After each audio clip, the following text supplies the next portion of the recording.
다니엘서 2장 14절로 24절까지입니다.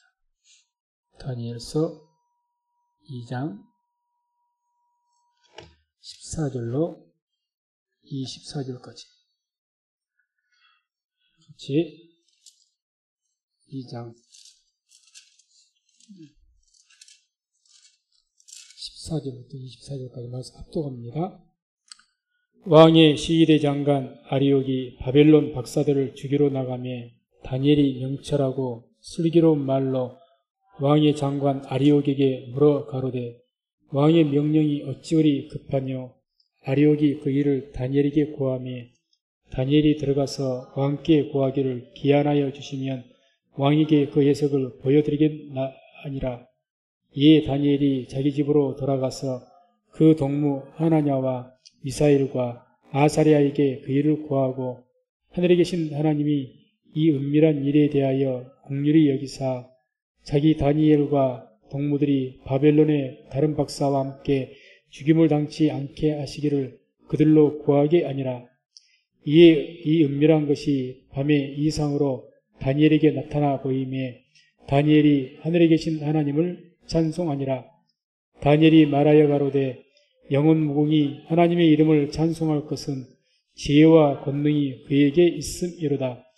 그는 때와 기한을 변하시며 왕들을 폐하시고 왕들을 세우시며 지혜자에게 지혜를 주시고 지식자에게 총명을 주시는도다. 그는 깊고 은밀한 일을 나타내시고 어두운 데 있는 것을 아시며 또 빛이 그와 함께 있도다. 나의 열조의 하나님이여 주께서 이제 내게 지혜와 능력을 주시고 우리가 주께 구한 바 이 일을 내게 알게 하셨사오니 내가 주께 감사하고 주를 찬양하나이다. 곧 주께서 왕의 그 일을 내게 보이셨나이다 하니라. 이에 다니엘이 왕이 바빌론 박사들을 멸하라 명한 아리옥에로 가서 이르매 그에게 이같이 이르되 바빌론 박사들을 멸하지 말고 나를 왕이 앞으로 인도하라. 그리하면 내가 그 해석을 왕께 보여드리리라. 아멘. 말씀을 통해서 은밀할 이 일을 본 다니엘, 이런 제목으로 말씀을 선포하도록 하겠습니다. 오늘 말씀의 배경은 이렇습니다. 바벨론 왕 느부갓네살이라는 이 왕이 아주 하나님께서 주시는 꿈을 꾸게 되었습니다.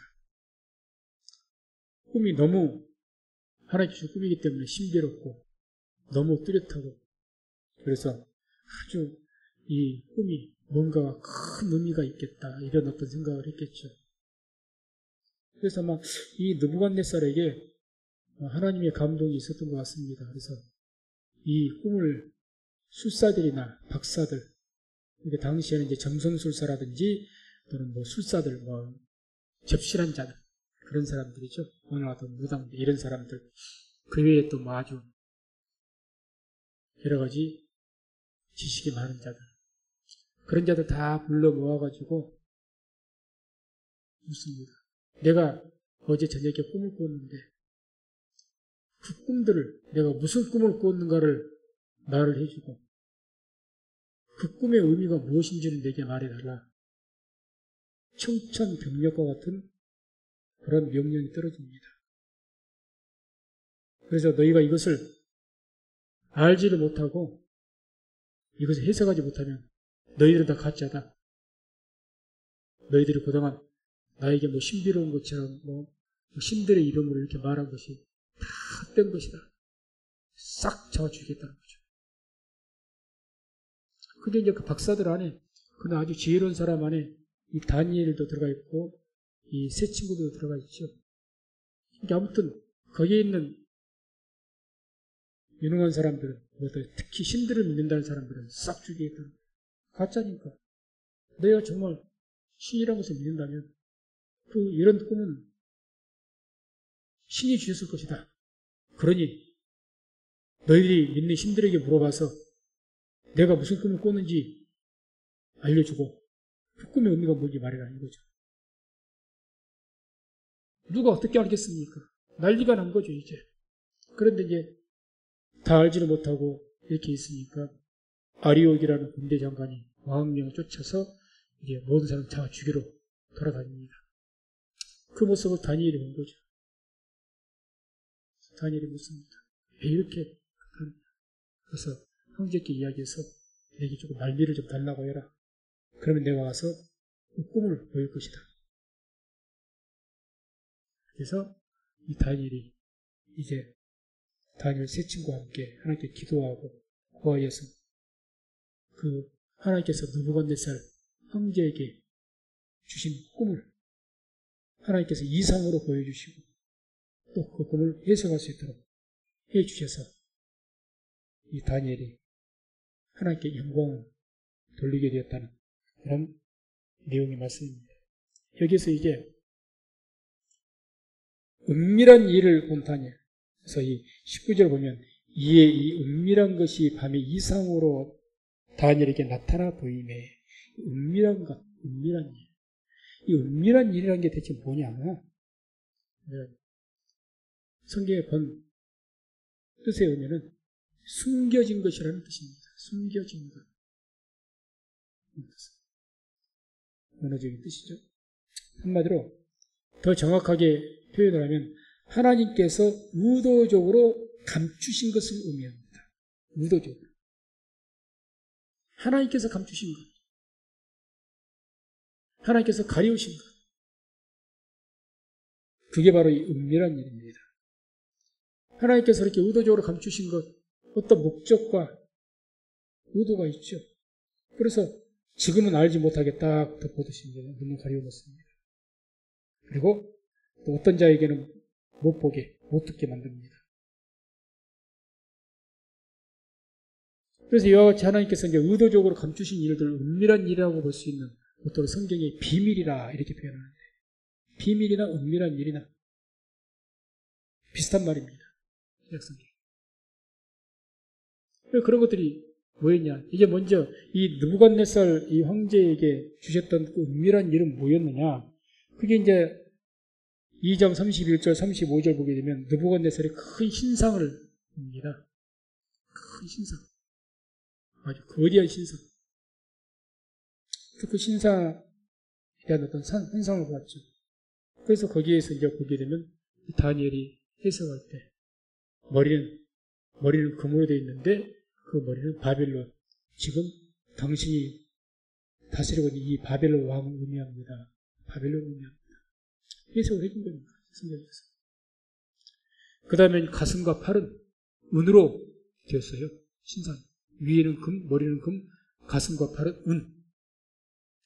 이 은은 메대와 바사 제국, 페르시아 제국 시대. 바빌론이 멸망하고 그 다음 제국이 들어온 것이 메대와 바사죠. 그런 시대를 의미합니다. 그 다음에 이제 배와 넓적다리. 이 앞으로 장차 이제 되어질 나라들을 이야기한 거죠. 이 배와 넓적다리 노수로 되어 있어요. 노수로 되어져 있는데 그것은 이제 헬라 제국을 의미한다고 해요. 그다음 마지막이 아니죠. 종아리. 양쪽 다리 두 종아리가 있는데 이 종아리는 철로 되어 있습니다. 철. 그래서 이 두 종아리 이것은 이제 로마 제국. 신성 로마 제국 의미했고 마지막 발과 발가락. 그래서 열 나라. 마지막 때 열 나라. 마지막 때 모든 나라, 세계 모든 열방의 나라를 의미하죠. 시대라는 것은 만수이니까. 근데 그것은 이제 철과 진흙으로 되어 있습니다. 철과 진흙. 철로만 된 것이 아니라 철하고 진흙이 섞였다. 그런 이야기를 해석을 합니다. 그래서 한마디로 바벨론 시대에서부터 인류 마지막 시대까지 그래서 뜨인 돌이 나타나서 그 밑에 발을 쳐서 그 신상이 무너져서 부서지더라. 뭐 이런 내용이 있지 않습니까? 그래서 바벨론 시대에서부터 인류 하나님께서 심판하실 예수님의 재림을 통해서 심판하실 마지막 시대까지 쫙 전체적으로 보여주신 것이 이 큰 신상에 대한 환상이었습니다. 이게 여기서 첫째 말하는 은밀한 일이었죠. 은밀한 일. 이것은 느부갓네살 황제에게 보이셨던 일이고 그 다음에 다니엘에게도 보이셨고 그 해석을 보이셨습니다. 그 다음에 이게 다니엘에게 계속해서 하나님께서 은밀한 일들을 이렇게 보이십니다. 다니엘은 상당히 환상을 많이 보죠. 다니엘이 7장에 보게 되면 네 짐승의 환상을 봅니다. 네 짐승. 그래서 독수리 환상, 독수리는 뭐 헬라제국, 곰 환상, 바사제국, 표범 아니 독수리 환상은 이 바벨론 제국, 그다음에 곰은 바사제국, 표범은 헬라제국, 무서운 짐승. 그래서 마지막 시대, 로마 시대 그 이유를 의미하는 그 네 짐승의 환상을 이렇게 7장 전체를 통해서 쫙 이렇게 그려줍니다. 그런 것들이 은밀한 일, 하나님께서 감추어준 거죠. 다니엘이야 개인이야 깨달았겠죠. 또 8장에 보면은 양과 염소의 환상, 4개의 뿔의 환상, 작은 뿔의 환상, 이런 환상들을 보여주시면서 장차 앞으로 미래에 되어질 일들에 대해서 이 세계에서 보여줍니다. 9장은 70일의 환상, 많이 들어봤을 겁니다. 70일에 마지막 때 70일에 환상, 하나님의 시간표죠. 70일. 다니엘서 10장은 재림주로 오시게 될 메시아에 대한 환상, 그게 이제 10장의 환상을 통해 쭉 묘사가 됩니다. 성경적으로. 그 다음 11장을 보게 되면 마지막 때 그런 전쟁에 대한 환상, 전쟁. 마지막 전쟁이, 인류의 마지막 전쟁이 뭡니까? 계시록적으로 아마겟돈 전쟁이죠. 그런 전쟁에 대한 환상. 어떻게 뭐 어떻지 합니다. 마지막 다니엘 12장에 보게 되면 심판과 7년 환란에 대한 환상. 7년 환란. 환상. 그래서 다니엘서 7장에서부터 12장까지 계속 하나님께서 다니엘을 통해서 환상을 보여주시고 앞으로 인류의 이 역사가 어떻게 진행되고 어떻게 끝을 맺을 것을 쫙 보여주는 거죠. 이거 전체가 이제 은밀한 일입니다. 하나님께서 감추신 것. 그래서 왜 감추신 것이라고 이야기하느냐? 다니엘서 12장 4절을 보게 되면 우리 한번 말씀을 같이 함께 합독합니다. 다니엘아, 마지막 때까지 이 말을 간수하고 이 글을 봉함하라. 많은 사람이 빨리 왕래하며 지식이 더하리라. 아멘. 다니엘에게만 보여주시고 이것을 기록만 해놓고 봉함해라. 다다라는 거죠. 아직 이것을 하나님께서 안 보여주시겠다고 다니엘 너만 알고 다다라는 거죠. 봉함해라. 마지막 때까지. 그래서 그 성경 말씀대로 이때가 다니엘이 이 환상을 볼 때가 아마 BC 536년경이었습니다. 시대적으로, 역사적으로. 근데 언제 이제 이 봉함했던 것이 열리고 이 은밀한 일들, 이런 모든 내용들이 열리느냐? 그게 계시록 시대죠. 사도 요한이 반모섬에 유배되어서 하나님께로부터 계시록을 받았을 때, 그 환상을 봤을 때, 그때가 AD 95년입니다. AD. 기원 후. 그 즈음 됩니다. 그러니까 자, 하나님께서 이 다니엘을 통해서 인류의 모든 장차 되어질 모든 일들이라고 볼 수가 있죠. 인류에게 일어난 일들. 심판 때까지. 그러니까 이것을 봉함해라. 딱 덮어두시고 나서 약 630여 년 만에 사도 요한을 통해서 쫙 계시가 됩니다. 그게 계시록이에요. 계시록입니다. 그래서 우리가 계시록을 우리가 이해를 더 깊게 하고 빨리 하려면 다니엘서를 반드시 함께 묵상을 해야 됩니다. 다니엘서가 연결돼요. 다니엘서 작은 뿔 나오고요. 뿔 이야기 나오고요. 다 나옵니다. 계시록에 다 이렇게 매치가 됩니다. 계시록의 10뿔이 다니엘의 10발가락이고 마지막 시대에 나타나는 겁니다. 다 나타나죠. 그래서 이 다니엘서는 계시록의 모형이다 이렇게 보면 될 수가 있습니다. 계시록의 모형입니다. 그래서 이와 같이 이런 인류의 앞으로 장차 되어질 일들, 계시록이 있죠. 장차 되어질 일이라고, 장차. 그런 일들을 쫙 보여주신 거죠. 그런 것들이 이미 다니엘 시대에 다니엘에게 주어졌고, 그래서 봉함이 됐고 하나님께서 닫아라. 딱 봉함됐고. 그러니까 누구도 그걸 서로 그걸 본다고 기록된 것을 본다고 하더라도 뭔 말인지 이해를 못하죠. 이게 대체 무슨 말인가? 어떻게 알겠습니까? 그 시대에. 그 다음 나라에 바사 제국이 될지 헬라 제국이 되고 로마 제국 뭐 그런 나라가 일어날지 이 나라가 망할지 뭐 어떻게 알합니까? 그 더 먼 훗날은 또 어떻게 알아요? 알 수가 없죠.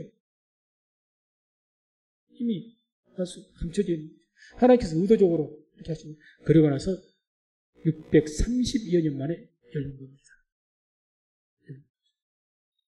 그래서 계시록 계시록 1장 1절 먼저 보게 되면 계시록 1장 1절부터 먼저 보죠. 함께 합독합니다. 예수 그리스도의 계시라. 이는 하나님이 그에게 주사 반드시 속히 될 일을 그 종들에게 보이시려고 그 천사를 그 종 요한에게 보내어 지시하신 것이라. 예수 그리스도의 계시라. 계시록은 이미 계시되어져 있는 것이 봉함된 것이 아니고 계시되어져 있는 것이 계시록입니다. 계시되어 있는 것이. 봉함된 것이 아니에요. 이때 열어주기 위해서 계시록을 준 겁니다. 다니엘서에 말한 것을 열어주시기 위해서. 보다 더 상세하게. 그래서 계시란 말이 어떤 의미를 가지고 있죠? 아포칼립시스가 베일을 벗기다. 드러나다. 이 뜻이죠. 계시란 말이 예수님을 통해서 계시가, 성령을 통해서 계시가 되는 거예요. 말씀이 쫙 열리는 거죠. 그래서 계시록은 마지막 시대의 복음이죠. 마지막 시대. 이런 다니엘과 또 이런 사도 요한을 통해서 이렇게 있는 비밀뿐만 아니라 또 하나님께서 은밀한 일로 감춰두신 것이 있는데 그게 뭐였느냐? 그게 복음이었습니다. 복음. 로마서 16장 25절 27절. 로마서 16장 아까 계시록에서 그 전권으로 찾으세요. 25절부터 27절까지 함께 합독합니다. 나의 복음과 예수 그리스도를 전파함은 영세 전부터 감추었다가 이제는 나타내신 바 되었으며 영원하신 하나님의 명을 쫓아 선지자들의 글로 말미암아 모든 민족으로 믿어 순종케 하시려고 알게 하신 바 그 비밀의 계시를 쫓아낸 것이니 이 복음으로 너희를 능히 경고케 하실 지혜로우신 하나님께 예수 그리스도로 말미암아 영광이 세세 무궁토록 있을지어다. 아멘. 복음을 어떻게 답니까? 예수 그리스도 전파. 이 복음은 영세 전부터 감추었다가 이제는 나타난 바 되었으니. 또 하나 은밀한 일이 바로 이 비밀이라고 말하는 거. 복음은 비밀이라 그러지 않습니까? 영세 전부터 감추었던 것이 복음이에요. 그리고 이제는 나타났으니 예수님이 이 땅에 오심을 통해서 이때부터 지금 예수님 통해서 그 복음이 선포되기 시작한 거죠. 이제는 나타났다. 계시가 됐다. 예수님을 통해서 복음이 막 계속 설명이 되는 거예요. 선포가 되어지는 거죠. 그게 오늘날 우리가 보는 성경이에요.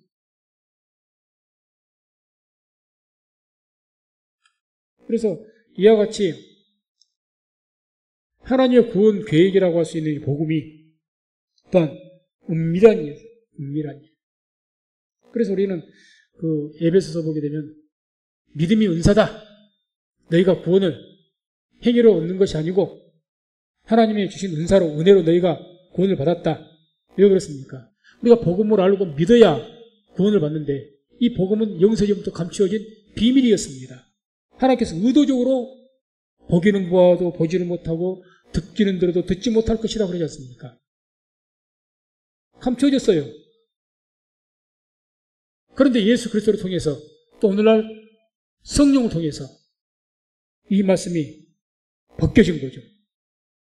그리고 이제는 선포되기 시작합니다. 선포되기.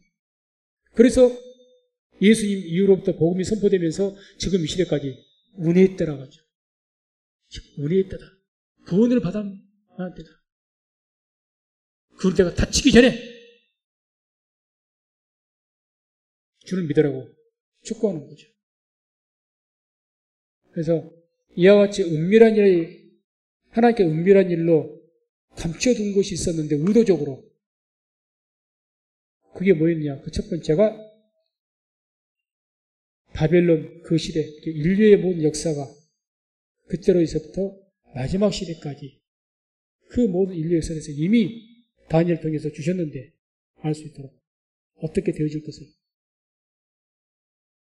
630년간 그것을 감추셨고 보호하셨고 630년 후에 사도 요한에게 주님께서 환상을 보이시고 모든 것을 보여주시므로 그 다니엘 시대에 주신 그 은밀한 비밀이 밝혀지게 하신 거죠. 복음은 두 번째로 감춰진 것은 복음이죠. 예수 그리스도의 복음. 이게 비밀. 영원전부터 감춰져 있다가 이제가 언제입니까? 예수님이 나타나신 이후로부터는 예수께서 복음을 선포하는 그때로부터는 회개하라 천국이 가까웠느니라 하고 선포하시고 그때로부터 복음이 계시된 줄로 믿습니다. 그래서 은밀한 것은 그 두 가지가 있다. 이렇게 우리가 알면 됩니다. 그 중에 한 가지 은밀한 일이 본 것이 다니엘이었죠. 위대한 분이죠. 그래서 이 은밀한 것, 그 인류의 모든 역사를 보게 됩니다. 19절, 24절을 보게 되면 말씀에서 이에 이 은밀한 것이 밤의 이상으로 다니엘에게 나타나 보이매 다니엘이 하늘에 계신 하나님을 찬송하니라. 이에 다니엘이 왕이 바벨론 박사들을 멸하라 명한 아리오게로 가서 이름에 그에게 이같이 이르되 바벨론 박사들을 멸하지 말고 나를 왕이 앞으로 인도하라. 그리하면 내가 그 해석을 왕께 보여드리리라. 해석을 보여주겠다. 다니엘에게 열리는 거죠. 다니엘은 해석이 됩니다. 다니엘. 누구도 해석을 못합니다. 어느 박사도 학사도 다 죽이라는 건 다 죽이라. 아무도 모르니까. 오직 누구만 지금 해석을 합니까? 다니엘만. 다니엘만. 대단한 분이죠. 대단한 분. 이 다니엘이 어떻게 이런 하나님 은밀한 일을 알게 되었을까? 어떻게? 오늘 성경 말씀 통해서 보게 된다면 이 18절에 이런 말씀이 나오죠. 18절에 보면 하늘에 계신 하나님이 은밀한 일에 대하여 긍휼히 여기사 자기 다니엘과 동무들이 바벨론의 다른 박사와 함께 죽임을 당치 않게 하시기를 그들로 구하게 하니라. 그래서 이 지금 다 죽이려고 하니까 다니엘이 이 상황에서 자기 새 친구들, 믿음 좋은 새 친구들 불러다가 하나님께서 지금 이 꿈을 해석하지 못하면 다 죽인다고 우리까지 지금 죽이게 된다. 그러니 나도 기도하겠지만 우리 모두가 같이 중보기도 요청하는 거죠. 기도하자. 하나님께서 반드시 우리에게 보이실 것이다. 그렇습니다. 아모스서에 나온 말씀처럼 하나님께서는 그 종 선지자들에게 보이지 않고는 행하심이 없느니라. 보이시겠죠. 기도하자. 반드시 보여주실 것이다. 그럼 믿음을 가지고 기도하자고. 기도에서 본 겁니다. 기도에서. 오늘 낮에도 기도할 때 영안이 열리게 될 줄로 믿습니다. 기도할 때 열립니다. 기도해야 돼요. 기도할 때 보이는 거예요. 다니엘이 그걸 어떻게 알겠습니까?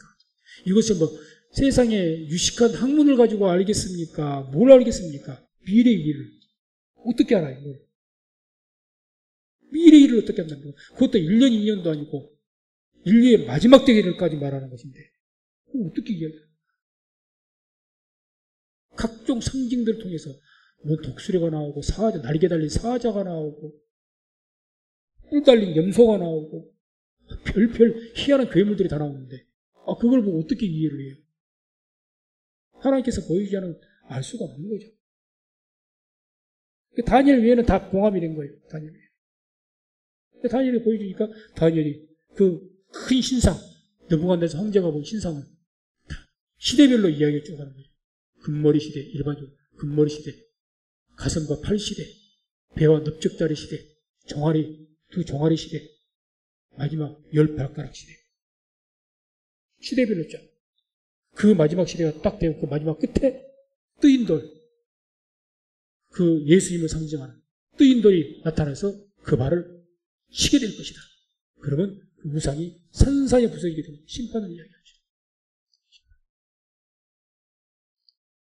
그래서 그 돌들이, 다클돌이 온 세상에 가득 찼다. 태산을 이루었다. 이런 표현이 나옵니다. 그 돌들은 뭘 이야기하냐? 예수님을 의미하고 그 돌들이 이제는 하나님 말씀이 온 세상에 가득하게 됐다. 하나님이 이루어진 것을 의미할 수도 있고 천년왕국을 이야기할 수도 있고 여러 가지로 이제 해석을 하는 거죠. 아무튼 그렇게 인류의 시대를 쭉 이야기를 하게 되는 거죠. 그래서 우리가 아무리 그런 어려운 그런 말씀이라도 기도하면 우리에게 그 말씀이 열리게 될 줄로 믿습니다. 기도하십시오. 성령의 도우심을 요청하십시오. 성경 말씀 읽으시면서 들으시면서 기도하시면서 들으시고 기도하시면서 읽으시고 기도하면서 묵상하시고 계속 그렇게 하십시오. 그러면 많은 분들이 저도 옛날에 그렇게 많이 했습니다. 지금도 어렵죠, 사실은. 성경이 어렵다. 맞습니다. 어렵죠. 특히 죄성이 있는 그것이 회개를 않고 마음이 청결치 못한 자가 하나님을 보겠습니까? 그런 수준에서는 더 어렵죠.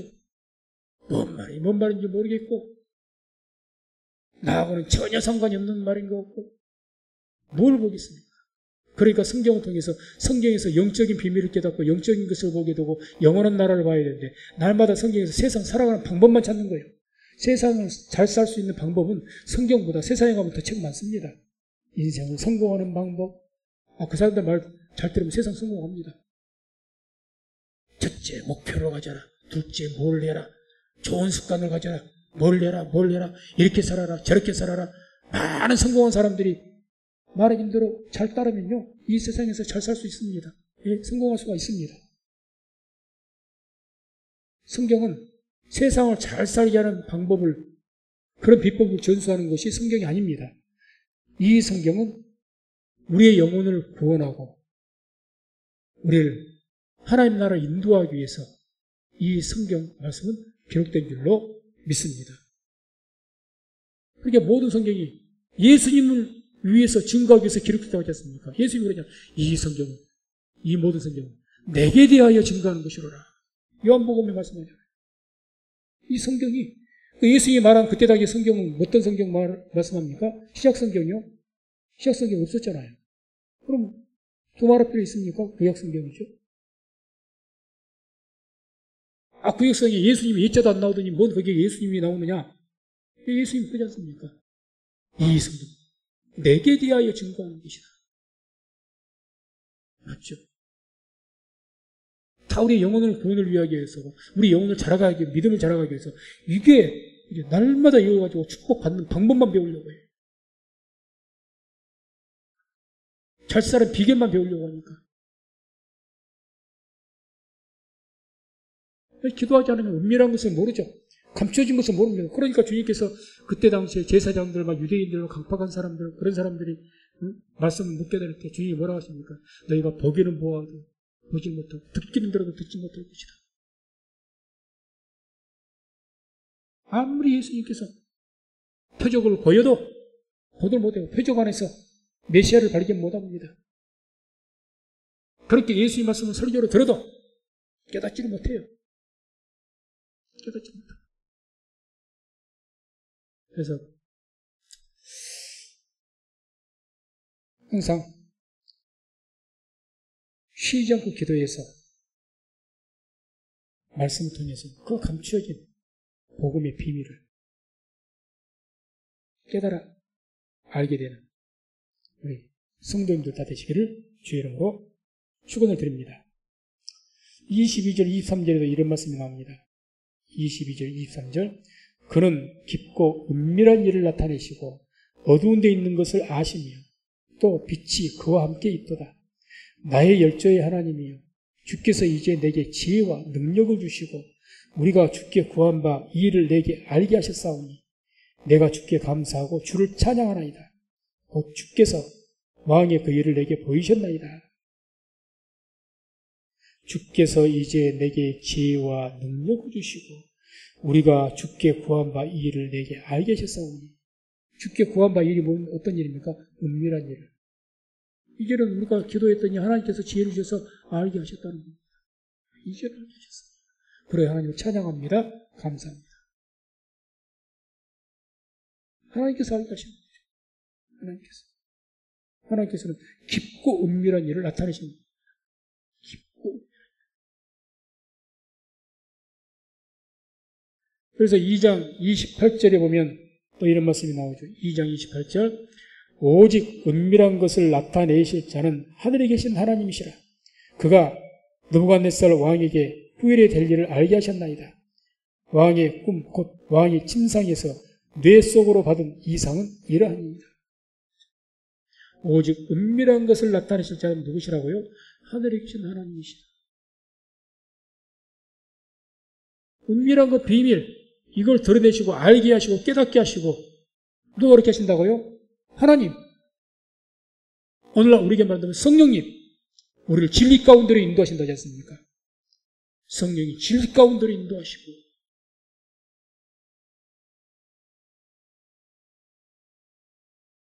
그래서 이와 같이 오직 이런 복음의 비밀, 은밀한 것, 하나님의 예언의 말씀을 통해서 앞으로 장차 되어질 일들, 예언이죠, 예언. 그런 일들을 우리가 어떻게 깨달아서 알 수가 있겠느냐? 그게 믿어지고, 오직 성령께서 우리를 진리 가운데로 인도하실 때 성령의 감동을 통해서 깨닫게 될 줄로 믿습니다. 그렇게 깨닫게 됩니다. 그래서 이제 이 계시가 어떤 특성을 가지고 있느냐? 계시라는 게 대체 어떤 것이냐? 뭐 베일을 벗긴다, 감춰지면서 드러내는 것이 계시라는 의미라는 것인데 이 계시라는 것은 어떤 특성을 가지고 있느냐? 갈라디아서 1장 12절을 보면 이런 말씀이 나옵니다. 이는 내가 사람에게 받은 것도 아니요 배운 것도 아니요 오직 예수 그리스도의 계시로 말미암은 것이라. 계시란 것은 사람들에게 받은 것도 아니요 배운 것도 아닙니다. 성경 말씀을 깨닫는 것은요 사람의 지혜로 배워서 되는 것이 아닙니다. 사람들에게 받아서 알게 되는 것이 아닙니다. 오직 복음의 비밀은, 은밀한 일들은 하나님으로 말미암아서 깨닫게 된 줄로 믿습니다. 하나님으로 말미암아서. 공부 잘하고 IQ가 대단히 높고 그런 사람이라고 해서 성경을 잘 깨닫느냐? 그렇지 못합니다.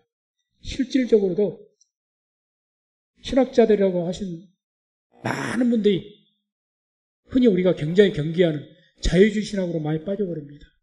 영적인 일을 못 믿겠으니까 논리적으로 합리적으로 이해할 것은 다 잘 분석해서 원어적으로도 분석을 하고 뭐 이렇게 다 분석을 연구해서 알겠는데 영적인 것은 도무지 이것을 이해가 안 되는 거야. 그러니까 그것을 어거지로 합리적으로 막 끼워 맞추려다 보니까 안 맞는 거죠. 그렇게 이 신앙이 이상하게 되어지는 거예요. 이상하게. 그러니까 그 부활을 믿겠습니까? 홍해가 갈라진 것을 믿겠습니까? 주의 재림을 믿겠습니까? 다 그것을 막 어떻게 막 자기 의지대로 자기 지식을 풀어보려고 예를 쓰다가 성경에 경고하죠. 베드로전서에 하나님 말씀 성경은 억지로 해석하지 말라고. 억지로 해석되는 것 아닙니다. 하나님의 영의 감동이 있어야 해석이 되는 겁니다. 해석이 돼요. 사람들에게 받은 것 아닙니다. 배운 것 아닙니다. 사람들에게 또 온 것이 아니에요. 이건 이 땅에 있는 것이 아닙니다. 복음은. 성경은. 에베소서 3장 3절 4절 보면 이런 말씀이 나오죠. 곧 계시로 내게 비밀을 알게 하신 것은 내가 이미 대강 기록한 것과 같으니 이것을 읽으면 그리스도의 비밀을 내가 깨달은 것을 너희가 알 수 있으리라. 그러니까 이 복음의 비밀을 뭘 통해서 깨닫습니까? 하나님께서 허락하신 계시를 통해서, 그리스도의 계시로, 그리스도를 통해서 우리의 영혼이 열려진다는 거죠. 예수를 믿을 때, 그리고 성령께서 우리 안에 임하실 때 복음의 비밀이 깨달아지고 믿어지게 된 줄로 믿습니다. 그래서 그리스도의 계시라는 거예요. 그리스도가 우리가 믿으면 예수님을 통해서 베일이 쫙 벗겨집니다. 비밀의 베일이. 천국의 키죠, 키. 하나님 말씀의 키죠. 그러니까 깨달아 알 수 있는 거죠. 그래서 우리가 이런 계시의 영을 받지 못하면 복음을 절대 깨달을 수가 없고, 계시를 우리가 받지 못하면 믿을 수가 없습니다. 말씀을 비밀을 모르는데, 복음의 비밀을 모르는데 어떻게 믿어요? 못 믿죠. 믿을 수가 없습니다. 그래서 그리스도의 계시가 필요해요. 계시를 받아요. 계시를 믿는 자에게 주시는 거죠. 믿는 자. 예수를 영접하는 자에게. 예수를 영접하는 자. 회개하고 죄사함 받고 주를 영접하면 뭐가 임합니까? 성령이 임하시고 계시의 영이 확 열려서 우리를 그 은밀한 일, 그 복음의 그 진리에서, 진리 가운데로, 복음 그 진리 가운데로 우리를 인도하실 줄로 믿습니다. 그게 성경의 말씀대로예요. 그래서 성경을 볼 때 기도하지 않고 성령의 도우심 청하지 않고 막 억지로 이렇게 달달달달 외우고 그렇게 한다고 해서 이게 깨달아진 것이 아닙니다. 첫째가 뭐죠? 성령의 도우심 받고 기도하는 거죠. 성령 도우심. 그래 하면서 뭐 단어 연구도 하고 원어 연구도 하고 여러 가지 문법 연구도 하고 이런저런 책들도 같이 좀 조합해서 보고, 그럴 때 성령께서 그 모든 도구들을 사용하셔서 우리가 복음의 비밀을 깨닫게 하실 줄로 믿습니다.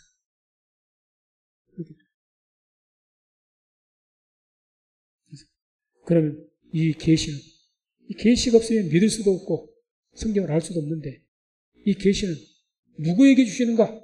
어떤 자에게 주시는가?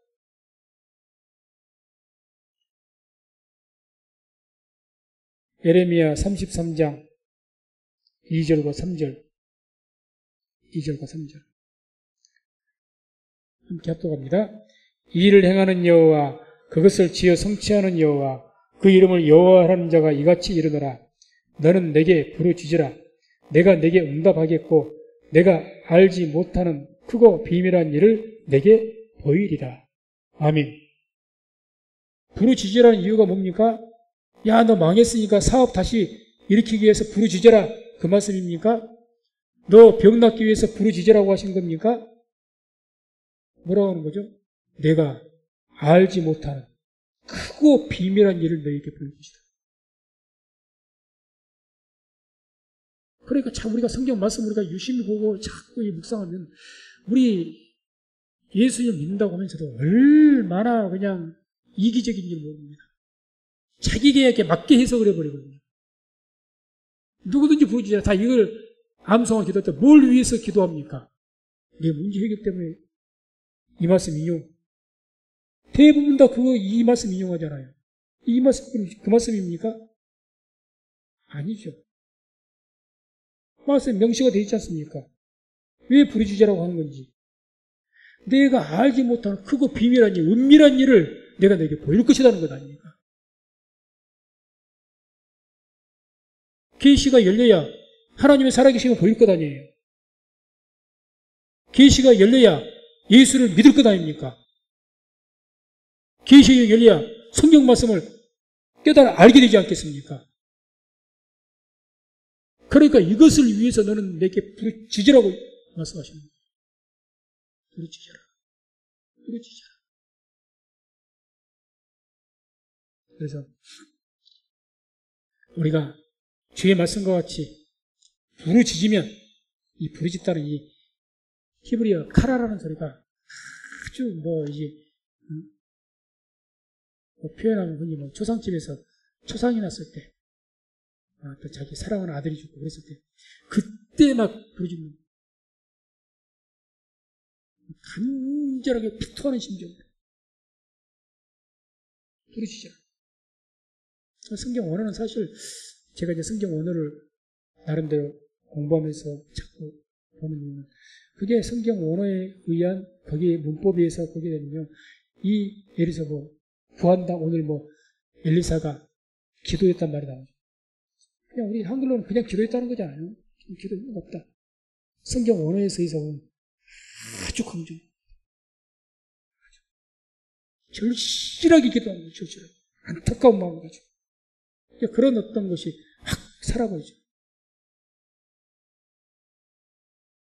그냥 편이하지 않죠, 말씀이.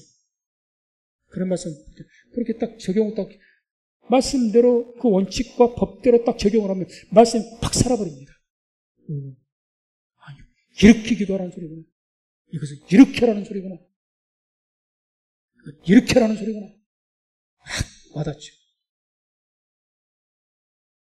아무튼 계시를 받지 못하면요, 계시가 없으면 우리 예수님 못 믿습니다. 성경 알 수가 없습니다. 그래서 오늘 말씀과 같이 너는 내게 부르짖으라고 하셨으니까 우리는 이미 주의 은혜 가운데 예수를 영접했습니다. 이제는 더 은밀한 비밀을 알아서, 복음의 비밀을 알아서 더 성숙해야 되지 않겠습니까? 믿음이 더 자라야 되지 않겠습니까? 더 성경의 진리 가운데로 가야 되지 않겠습니까? 부르짖으십시오. 주님 앞에 간절한 마음으로 부르짖어서 계시의 영이 활짝 열려서 하나님의 말씀, 어떤 말씀을 우리가 듣든지 어떤 말씀을 우리가 읽든지 보든지 이해하지 못하는 말씀이 없도록 또 그 깊이를 우리가 알고 그 넓이를 알고 깨달아 알게 되는 저와 우리 모든 성도님들 다 되시기를 주의 이름으로 축원을 드립니다.